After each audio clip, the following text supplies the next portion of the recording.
पुस्तक ध्यान नियम, ध्यान योग 90। अपनी आंखें सदा खुली रखने के लिए कुछ देर आंखें बंद रखने की कला सीखें। लेखक सरश्री, प्रकाशक वाव पब्लिशिंग प्राइवेट लिमिटेड। पुस्तक पठन रविंद्र सिंह। कॉपीराइट तेज ज्ञान ग्लोबल फाउंडेशन। ध्यान नियम, ध्यान योग 90। अपूर्व मौन की पूर्व तैयारी। यह पुस्तक समर्पित है ध्यान से जुड़े नए साधकों को जिन्होंने ध्यान करने का फैसला किया है, और समर्पित है उन्हें जो अपने जीवन में प्रेम, आनंद और मौन लाना चाहते हैं। मुद्दा 1, ध्यान नियम।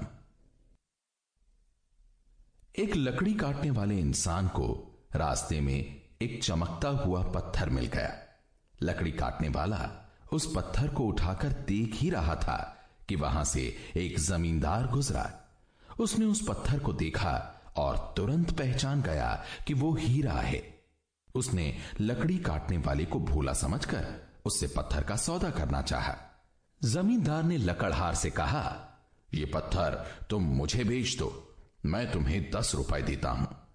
लकड़हार बोला, मैं इसे नहीं दूंगा। जमींदार ने उसे और पैसों की लालच देते हुए कहा, अच्छा 25 रुपए देता हूं, इससे ज्यादा 1 रुपया नहीं दूंगा, आप तो दे दो। लकड़हार ने थोड़ा सोचा और कहा, नहीं नहीं, मैं पहले सोचूंगा फिर तय करूंगा। इस पर जमींदार ने लकड़हार से कहा, मैं शाम तक गांव में वापस आ जाऊंगा, तुम तब तक सोच कर रखना। शाम को जमींदार वापस गांव में आया और उस लकड़हार से मिला। बोलो, तुमने क्या सोचा? 25 रुपए में यह पत्थर मुझे दे रहे हो ना? लकड़हार ने उसे बताया, मैंने तो वो पत्थर 100 रुपए में किसी और को बेच दिया।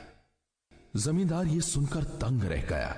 उसने गुस्से में कहा, अरे मूर्ख, वो पत्थर मामूली पत्थर नहीं था, वो तो हीरा था। उसकी कीमत 1000 रुपए थी और तुमने इतनी कम कीमत में उसे बेच दिया।